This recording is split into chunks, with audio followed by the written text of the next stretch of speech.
And here's a look at the stories we're following for you right now. This video from WBTV Sky 3 showing the scene of a bank robbery that spiraled into a deadly officer-involved shooting in Salisbury.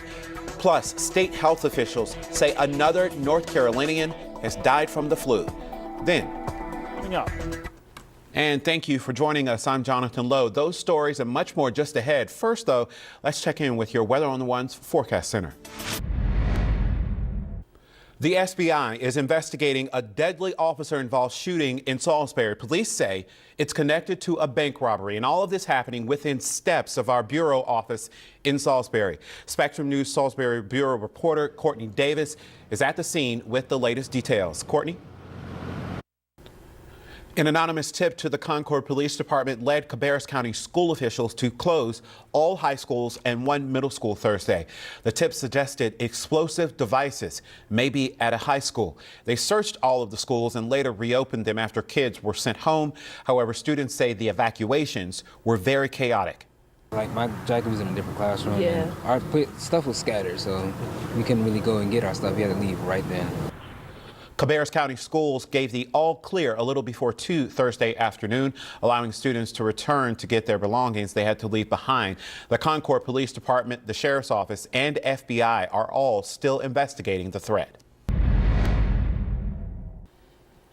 An accident sent 2 Myers Park students to the hospital Thursday morning. A driver ignored a school bus stop arm and went around it while the bus was loading. CMPD and CMS are investigating. Spectrum News reporter Tim Spears has more. The National Highway Traffic Safety Administration says students are still about 70 times more likely to get to school safely when taking a school bus instead of traveling by car. Many of us have seen this dramatic picture capturing some of the protests following the Keith Scott shooting. The man holding his fist in the air, Braxton Winston. This past election day, he won an at-large seat on Charlotte's City Council. Winston says last September's protests sparked his interest in politics. His platform focused on equity for everyone, pushing for better jobs, public safety, and transportation. Winston says he hopes his rise to politics will encourage others to become more active in the community.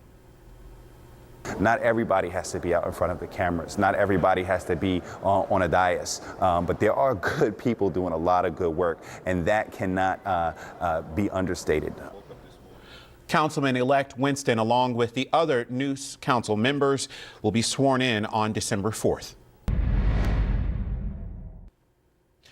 While the national anthem has stirred up some controversy within the NFL, the Carolina Panthers took some time Thursday to pay tribute to veterans and active duty military members.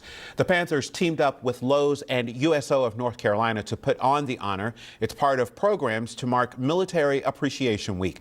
We spoke to a first lieutenant from the National Guard who says the series of community and game day events brings everyone together. I think a lot of my soldiers, they can see the benefits once they actually have somebody who's been through it. They can better understand it in that capacity. So hopefully, not only do I learn something to help myself out, but I can also convey that to my soldiers as well. There will be a salute to service home game against the Miami Dolphins on Monday, November 13th, 2017, to honor those who served our country.